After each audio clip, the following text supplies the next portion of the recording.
Aloha and welcome to the Path of Me podcast. I'm your host, Wendy Hutchinson, and I wanted to create a sacred space for soul to soul conversations with people sharing their light through their passion, power, and purpose. Thank you all so much for being here. Let me introduce my next amazing podcast guest. Hey everyone, welcome to the Path of Me. I'm your host, Wendy Hutchinson. Today I have the beautiful Paige Frisone. Is that the proper way to pronounce your name? Yay!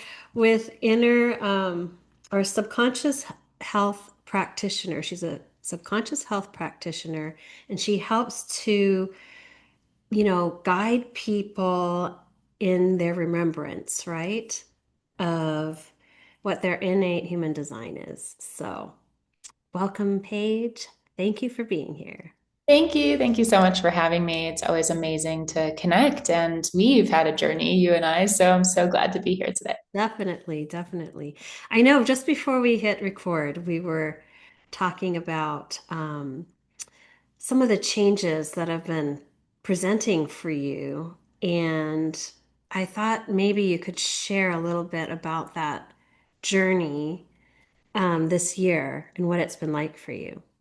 Absolutely. Gosh. So I'm somebody who is really fluid in nature. I'm a Cancer. I'm a human design projector. I'm, really sensitive, emotional being. And we all are to an extent, certainly. But because of that, I'm always looking for evidence to support the mirror of what's going on internally, externally, and what's going on externally, internally, if that makes sense, because we're all co-creative beings. And so my life in evidence looks 180 different than it did at the top of this year.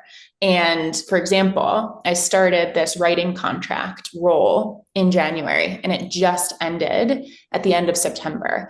And I felt like I was moving through a portal when I ended this contract. It was like a 20-hour a week commitment.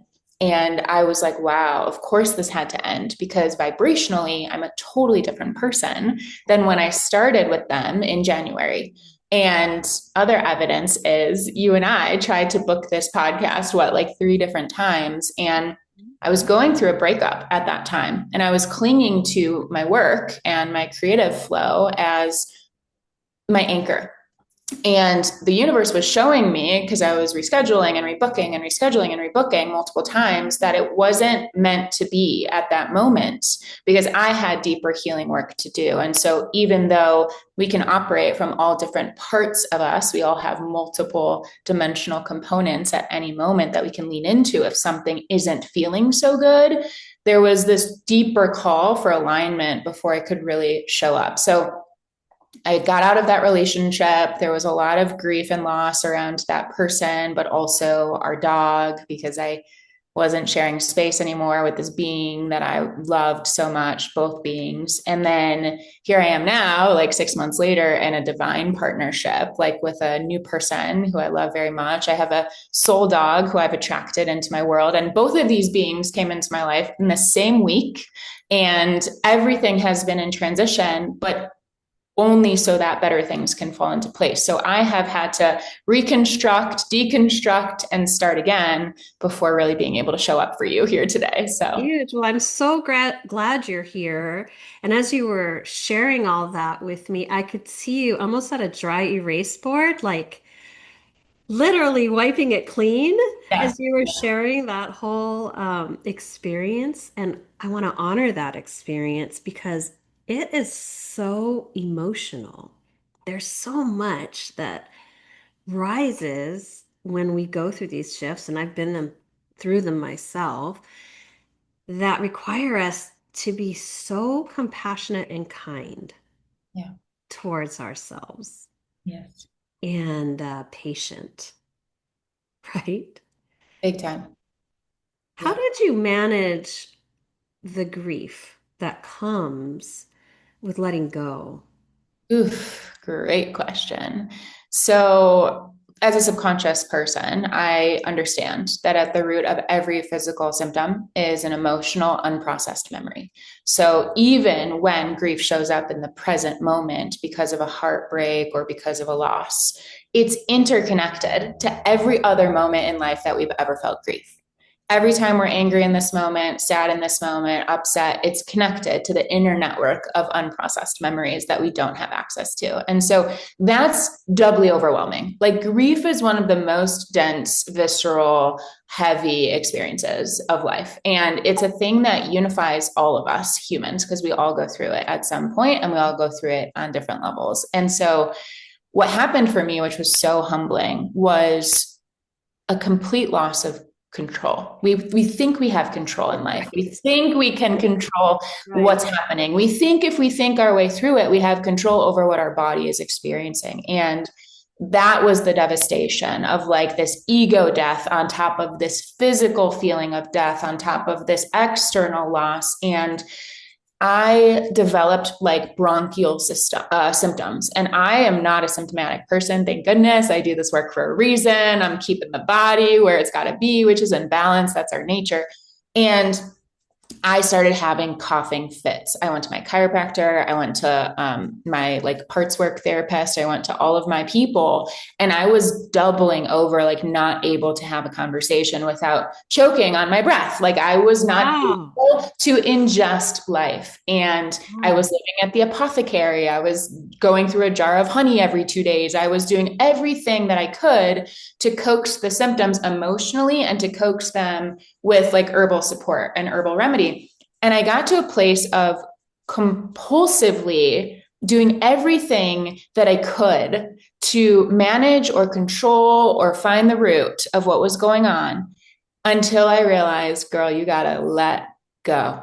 You got to let go because if you try and think that you can control this thing that's having its way with you, Right. it's only going to get harder. You're creating more resistance. Even when you do things that feel good, that seem like they're going to be the salve or the balm, really the ultimate ask of grief is to be with it and to be present and to just frickin' grieve.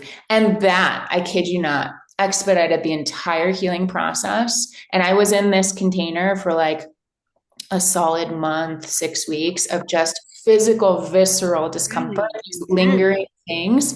It was. And then when I came out of it, though, I was a completely new person. Like that was the portal. And I'm so grateful Yeah, for it. this So, rebirth that happens when we have the courage, because it does take courage yeah. to really just let it all go. Because I think anytime we're in pain, there's this organic and natural reaction for resistance. Yes. Your body tightens, your consciousness constricts you.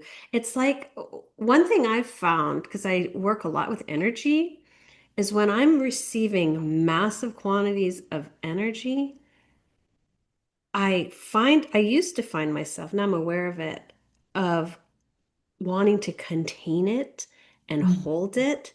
And that resistance would create incredible pain for me. And I feel like what you're speaking to is a similar parallel to that, where you have all of this emotional energy coming in and it's hard to hold or Yeah. surrender to, maybe is a better word, right? Maybe it's in trying to hold and contain and manage it that creates more intensity than just exhaling, right? It's Oh, just, yeah. I mean, um, so much of life, I feel like, is learning to get out of our own way. And yeah, energy and emotion, right? Emotion is energy in motion. So when the second we step in with our ego or with our mind and we think we can control what's already in motion, it reminds me of this quote that I live by. It's in one of my medicine card decks that I use often. It's the turtle medicine, but it says, "Don't push the river. Don't push the river." Not only don't push it, but you can't push it. But right. I am somebody who tries to push the river a lot. And I think we all do, right? We Yeah, all do. for sure. And one of the grief exercises that I was actually prompted to do is called like the circles of grief. And grief is like self love, is like joy, is like peace. It's like one of these buzzwords that we talk about all the time in society. And we think we know what it means until we're going through it. And we think we know what it looks like until we have a certain experience that changes and reorients our world. And that's the level of embodiment versus cognition. And so I knew what grief was, on some level, but it wasn't until this experience, particularly, where I was like, whoa, I was mapping out in this kind of spiral on a piece of paper. I didn't just lose this person. I didn't just lose this dog. I lost financial support. I lost the role that was played in the home. I lost a sense of family and ritual. I lost like this whole orientation and identity in the world, right? Like it's never just about the thing that we think that we're losing. Right. It's our reaction to that loss. It's our perception of that loss. It's the program of loss triggering other loss. And so all of that is what makes grief such a dense experience. And it's just layers to have to tend to. And I think it really requires such kindness and compassion towards ourselves as we walk through it. Because, sometimes when someone goes through a major loss, say the death of a parent or a partner, or like what you went through, you know, people in their circle don't understand the depth of what is happening, and they kind of expect you to move through it like it's just another chapter or a page turned in a book. Like, all right, all right, all right, it's been 6 months. Okay. But everyone has to really honor their process. For sure. And so many people don't have the tools. Like, this is what you do. Yeah. And so you have all these tools and consciousness and awareness to Mhm. support you through it. There are people out there who are blindsided by this kind of grief. Yes. And that's why the work that you're doing is so important, not only around grief, but just in general to help people support their journey. So maybe you can speak a little to, what your practice looks like now that you've come through all of that. Yeah. To the other side, what have you found is your true calling or your true mission here? Yeah, I love this question. And I do want to say too that regardless of having the tools and understanding of consciousness, it's like we're not exempt as humans from adversity. And I think being a practitioner in the subconscious space enforces an urgency around having to do my work because ultimately our frequency speaks for itself. And I wouldn't be able to show up for somebody else or clients or groups if I was not doing my work. And this is why I'm so passionate about this, is because the business that I've built, that I'm building, and this service that I offer is animate. It's not something that is ever stagnated. It evolves as I evolve. And so I thought in the beginning of the business 5 years ago, I was able to just be amazing and be healed and get on with my life and be of service, and just for that to be the way of life always. And I was humbled really quickly that no, there's still ups and downs, and like the navigating is the flow. And I saw a quote the other day that said, on the other side of resistance is flow. And I also have been studying this psychotherapist named Matt Licata. He's a local guy. I've loved his work forever. He's a writer as well. And he says that grief is love with nowhere to go. Grief is love with nowhere to go. And here's the thing is, I work with clients who struggle a lot with black and white thinking of having good emotion and bad emotion. There is no such thing. It's all energy. And it's your relationship to that energy that shows us what memories are not fully processed or healed. Grief is love. You cannot know love without grief, right? Like my mom would always say, like, grief is the price we pay for love. And it's worth it every single time because we're here to love. We're here to love and be loved. And so the work that I offer is a very comprehensive emotional processing system that guides people to and through the subconscious, these things that you're not choosing to experience, right? Like, again, your conscious mind can say, of course, I'm feeling sad and depressed and, melancholic and angry about a breakup. But here's the trick of it. It's not really about the breakup at all. Those emotions are connected to other inner networks It's a of memory. signpost, right? It's just it's a directional signpost. Like, look at Exactly. look at this. Exactly. Right? Exactly. And the thing is that people don't know that we can heal all of those things. Because yes, it's true that it's normal to have those responses and reactions to adversity. The goal isn't necessarily to not have those reactions to adversity. That's a protective thing. We want to have that. And our goal is to work with the subconscious so that we can co-create a conscious life of health and intention sustainably, and to not be rocked by these experiences. Like, I got to move through a grief portal, and I've had people asking me this question of like, what do you mean 4 to 6 weeks? I've been on this journey for years. Right. And everyone's different and everyone has their experience. And I'm not saying mine should be like anyone else's or that there's anything better or worse about the pace of things. But the point of subconscious emotional processing is that it is expedited, that you do get to the root of the healing work that needs to happen in order to propel you into your future in a bigger and better way.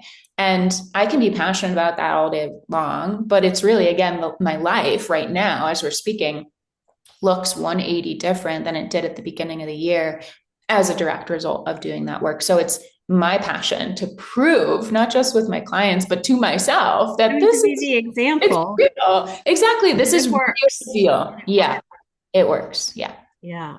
I feel like there's a lot of people out there in society that just don't have the tools or even awareness of what you're speaking of. So I think this is such a powerful conversation because I think people are so conditioned and programmed to avoid pain, in general, right? Unless they're kind of walking a path similar to yours and mine, where we are always going into the pain and the discovery of what the lesson is, and the energetics and the all of the things, right? That they avoid and avoid until it's an absolute crisis. Then it becomes an absolute Yeah. alcoholic breakdown or an absolute mental health panic attack situation. And the hard thing is there are so many things available and practitioners of all kinds to support this journey, in a very holistic and healthy way. Yes. And we're trained to hold space for people. Mhm. We're trained to be gentle and help you heal yourself through this self discovery, through us holding space for you, right? Exactly. So I guess my point is, I would love for more people to understand that there are people like you out there ready to support humanity in this way. Yeah. Yeah. The key word I heard you just say is ready. Like, we are not just ready to support you. We're like eagerly, urgently, passionately awaiting you because, we can't unknow what we know. Right. And we've lived the lives that we've lived to get to this very moment. And we know that it's scary. And we know that there's this, like westernized system in place, and there's a time and place for that. But also, there are infinite possibilities available to you at any given moment. You are one thought away from a new reality. You can just find your inner compass by learning your yes and your no. And the thing is it's so scary when you're in a critical panic attack moment or in a mental breakdown moment of sorts. That's probably the scariest and most vulnerable moment, to be using your discernment and to be trying to figure out how to like speed date therapists or speed date doctors or try and find the right care for you. But once you do, bite size each step day by day to find the right support. Ask your friends, ask your family, who do they see? What type of work are you looking for? Because when you find that person, that's a game changing yes. And it doesn't have to be a game changing yes because of the work that you do, but it's that you listened to you. And Right. when you listen to you, that work of saying yes to what you felt was right for you is the beginning of you developing a relationship to your inner authority. And that's what makes healing sustainable beyond just the work that you do with another person. Does that make sense? Absolutely, because discernment is everything. Yeah. If you can't discern what is supportive for your mind, body, and soul, how are you going to get from point A to point B? Right. Because, like you said, you're trying to heal everything through your mind, control, and thought process, and it does not work. It will not work. You can uh, take a turn around the dance floor with that a million times, and guess what? You're going to come right back to where you were. Yeah. And that's just the bottom line because the core of all of this is frequency and energy. The core of all of this is your level of consciousness. The truth, as you unpack your inner world and your history and your trauma and your pain, is that who you think you are is nothing compared to who you truly are. That's it. That's Because it. who you think you are is who you've been programmed to be. Right. And who you truly are is your soul divine light expression of you, unleashed, unrestricted, living true and in alignment with your authentic self. And that's the direction that we're moving vibrationally on this planet. The frequencies on the planet are rising at such an accelerated rate. Humanity must entrain to those frequencies to have the energetic resonance to stay here. And the gap just keeps widening. So the more people are resisting, the harder it's going to be to bridge that gap. If you're incrementally working on yourself, even just a little, Yeah. it's going to be easier than just digging your heels in and trying to hold on to everything that is really not aligned for you. Big time. Yeah, you can try. You can try to keep doing what you're doing, but Yeah. it's going to get you where it's always gotten you. And, I've lived that. I mean, living through and in your mind is a life-threatening experience. It is, because if you don't know how to regulate a dysregulated mind and you're living disembodied, it's programmed for reactivity. It's programmed for disorder and dis-ease. It's also programmed for sustainable health when you know how to use it to your favor. And I think there is this dual mindset where it's like, oh my gosh, this is so much work. I have to heal my trauma before I can be well. It's like, no, no, no. This is an ever evolving, ever co creative relationship that you're building and developing with yourself until the end of time. Mhm. And that work helps us understand that in the trauma are gems, codes, and clues to the truth of you, your divinity, as you're speaking to. And so once you know that it actually holds wisdom in there, that there are things that have been stored until they could feel safe enough to be processed with your support, Mhm. um, you'll stop pushing and shaming and blaming those things away, and you'll welcome them in as a part of your experience. And when you can do that, it's a whole different way of relating to yourself, to the world at large, and to the consciousness of humanity, right? Absolutely. And also the freedom that you get to live true to yourself and be your authentic self in life is priceless. Yeah.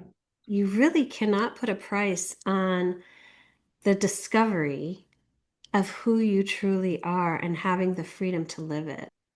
I really feel now is it's a critical time to truly find the people, to let go, first of all, and process the grief of letting go Yeah. of the people who aren't supporting you, pouring love in, but in fact, they're diminishing you and um, creating self doubt and forcing you to morph into something that you're not, to hold Yeah. on.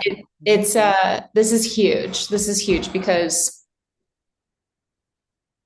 if we really understood the power that we held as manifestors and creators on this planet, we would be able to take full responsibility for everyone that we spend time with, for the way that our mind has dominated our lived experience. And it's so much more comfortable for people to choose familiar chaos than unfamiliar peace. And Mhm. what I mean by that, I was just looking at a friend and colleague's post the other day about why she ditched her chronic illness support group. And it's because it reinforces this identity that the reactive version of our brain, the reptilian brain, the subconscious brain, says, oh, this is where I belong. This is where I feel safe. This is where I meet amazing people who understand me. And there's a role that's being met there. There's a need that's being met there. And it is so wise to do that because we wouldn't be in places with people or experience things that weren't of value in some way, shape, or form, right? People who experience use of chronic alcohol, like there's a reason for them doing that because it's playing a role. There's a reason that we develop habituated patterns of disorder and disease, Right. right? And so once we understand the reason and we can replace that with a positive function, that's the healing. But it does require facing yourself, and it does require a willingness to what I call experience the healing cost. There's a cost of healing. When you level up your frequency, you might lose some relationships or they might change. You might lose some circumstances or they might change. And all of that can be so scary to the ego or to the conscious mind that wants to control because it feels like we're now out of control. But guess what? We're always out of control. We're always out of control. What is that quote? It's like a proverb that's like, relax, nothing's in your control. Relax, nothing is in your control, right? And I have to tell myself this on a daily basis, and I'm constantly looking for evidence to support that it's okay. It's okay to not know. It's okay to dive into the invisible realm. It's okay to align with and co create with this force, this 95% of our brain that's working with us. It's working to protect us, keep us safe, and keep us alive. There's nothing bad or wrong about that. We just believe it's bad and wrong. Right, right, for sure. Also, I feel that as you release all of these things that aren't aligned for you, particularly these groups, because you've wanted the sense of belonging and now you belong. Yeah. But what are you choosing to belong to? Is this a trauma bond? Like, what are you fighting for? Honestly, because if it's a narrative and an identity, Yeah. goal is to transcend the identity and become the soul. It's not to over-identify and limit yourself by saying, well, I have this illness. Yeah. And I That's think, reinforced every time you go into that group because all people talk about is the trauma of the illness. And I'm not diminishing the experience at all yeah. because clearly you're there for a reason or a lesson or some growth. But it can become a toxic environment and prohibit you from healing if everyone only trauma bonds over, let's say it's a divorce community or something, and everybody's just spewing all of this venom about what they went through this divorce. Yes, we need to acknowledge the difficult parts of every experience, right? But it's also important for us to let the light in too.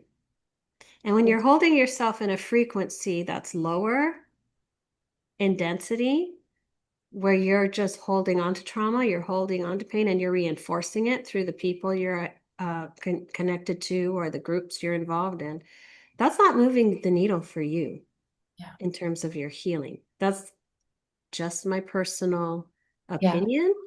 Yeah. But vibrationally, that's something that I see very clearly that happens. And I've been through it myself.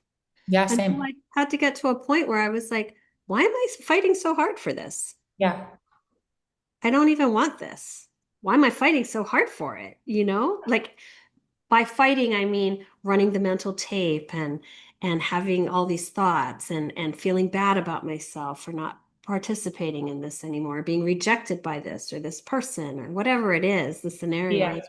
But Yeah. we can torture ourselves, right? By just going through that loop of thoughts over and over and over Big time. it without seeing the gift at the other side of your freedom, your Yeah, healing. totally. I mean, I feel like I honor all moments for people in their process. Like I'm with you. I've experienced both sides of this coin. And I think ultimately it's discernment, like we were speaking to, because everything's a mirror of us. And being able to use groups, use support as an interim step potentially to getting to the other side, so long as that's the goal, is a beautiful thing. Like there's amazing people in these groups, there can be positive bonding and connection. But if you're coming from a place of wounding or lack, which we often also are, there's cooperative parts of us happening. If that sense of belonging is seeking for other to fill a wound that only self can fill, that's something to look at. And that can result in a level of dependency or codependency for these external sources at the expense of doing your work. And I totally understand how having this conversation is like woo woo to so many people that are like, what are you talking about? I just need to talk to somebody who understands. I just need to talk to somebody who And that's gets where what I'm you going through. are on your journey, and that is Totally. totally fine. Like Yeah. every part of your journey, Yeah. every step is serving you. Yeah. Totally. Literally, every step, whether you're there for a month or 5 years, Yeah. it's serving you in some way. So I'm not diminishing or Yeah. criticizing the experience, but what I'm saying is, on a soul level, we're here for growth. Yeah. We're here for expansion. We're here to tap into the infinite potential of who we are. Yeah.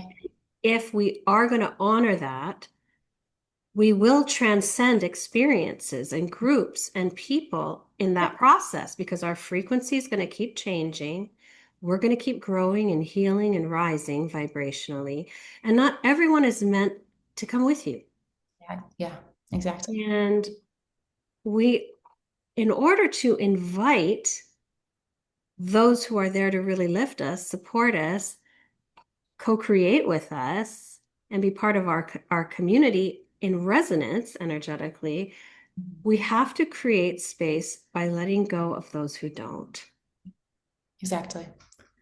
Yeah, exactly. And sometimes that like doesn't have to look like drastic action right away. It can just be the subtle energy that you're speaking to of like, I have willingness to be more available for peace, joy, compassion, self-compassion, authentic relating, and less space for these types of dynamics or these types of things. And just pivoting towards a willingness to have new experiences, to have big expansion, to have like a positive feeling experience, not even needing to know what that looks like yet, can instantly and automatically take you away from attracting and engaging in things that aren't serving you. So even if you don't know what is and isn't serving you right now, it's so easy for the mind to want to be like, well, I have to cut off my relationship with this person and I need to stop going to this group. And right, we want to have the tangible evidence. And this is about energy and aligning your frequency towards better feeling things without knowing what that looks like yet, which is part of the trust and part of the letting go. Absolutely. Also, there's this organic fade that will Yeah, happen as you right. change your frequency. Things will just fade. Like someone might move away and you just kind of lose touch, or, there's this vibrational filtering that happens as you're growing and shifting. It's almost like just one of those sifters, Sure. when you Yeah, pan for gold and you're looking for that gold and all of the debris is just kind of falling out. It's kind of like that, but it's energetic because the frequency you're holding, and even just to your point, maybe having opening an invitation consciously yeah, to invite things that are in resonance for you is saying to the universe, God, whatever your belief system is, I'm ready.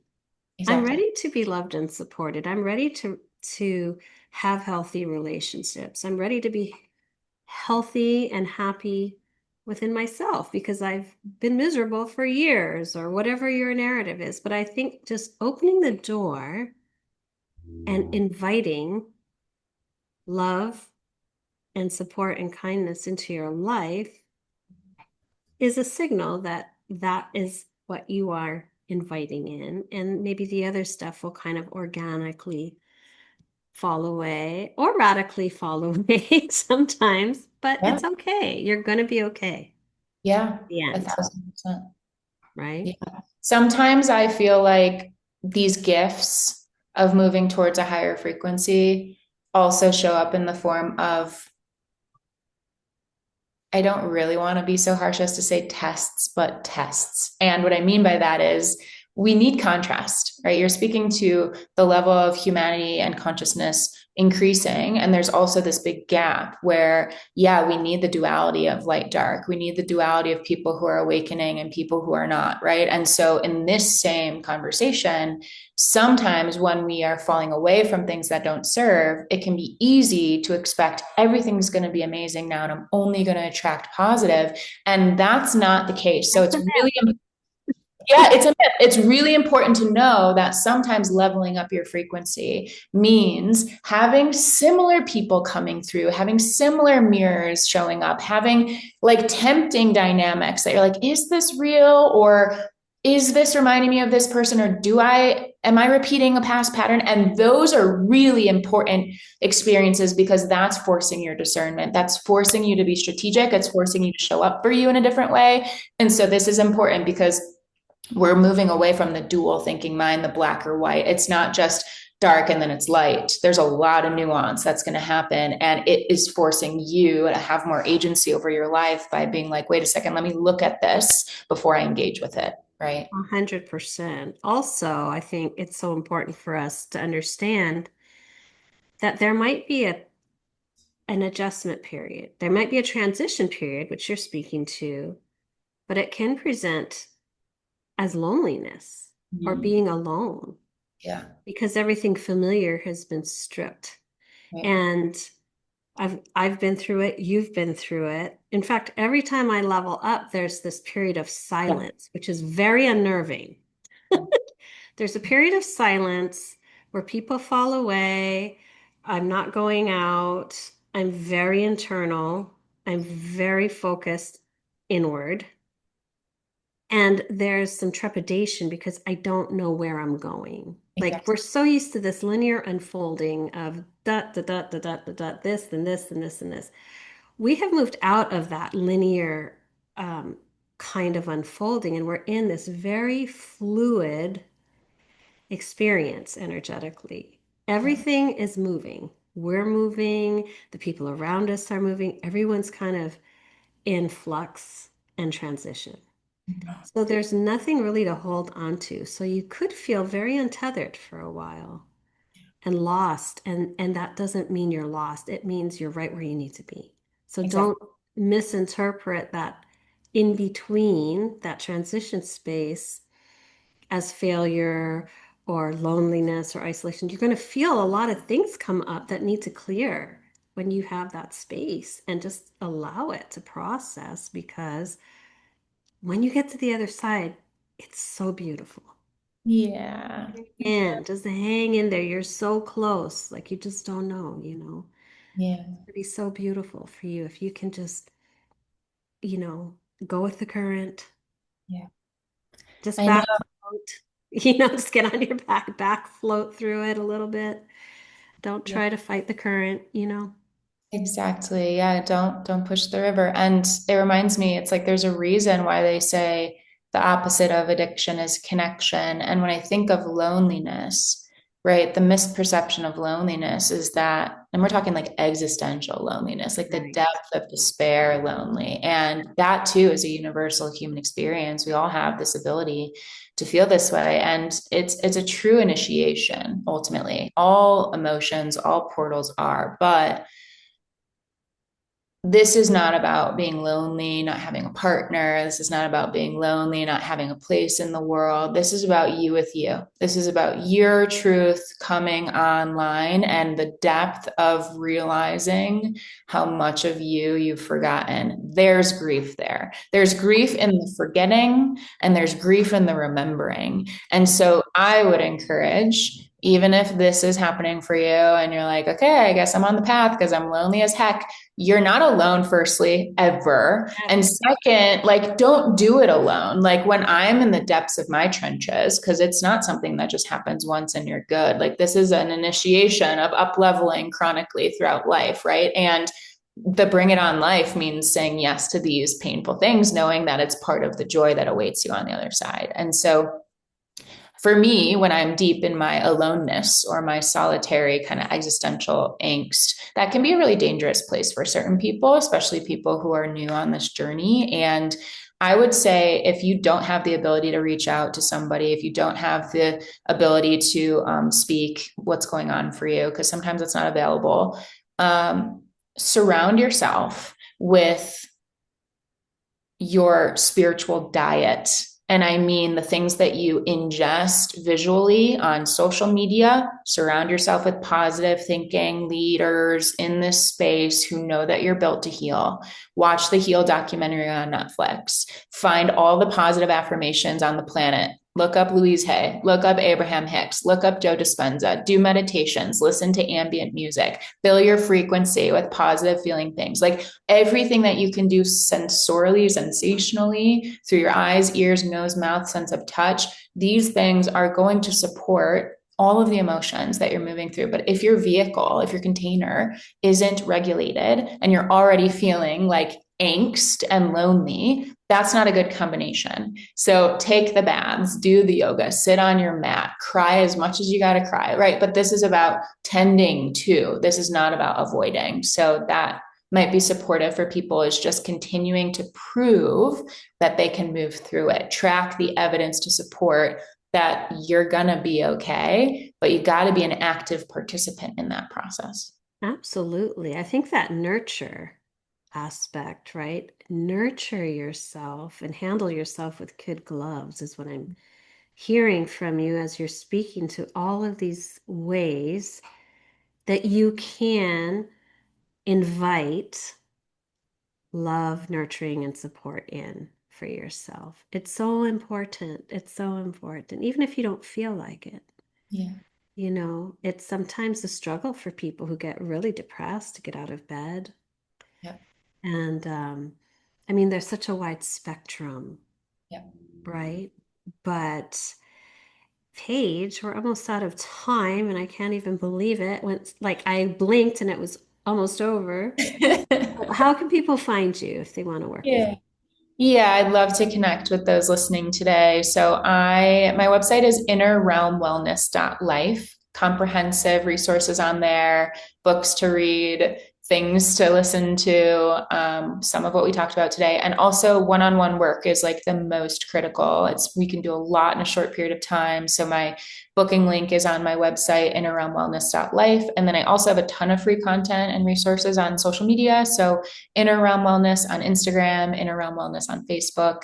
And yeah, you'll find me online. And I'd love to have you be part of my newsletter community, stay in the know. All of that information is on Instagram as well in the link tree there. So yeah, I would love to hear any takeaways that you Well, have from thank this. you for all this beautiful work and light you're bringing to the world. It's so needed at this time, and I hope that, and I know that the people who are in resonance will find you. Thank you. Because Thank you so much, Wendy. This is amazing. everything's energy, right? Okay. So just have true faith that that will definitely happen. So to my audience, thank you so much for joining us today for this beautiful and powerful conversation. Take care of yourselves, love yourselves, and I'll see you all next time. Bye.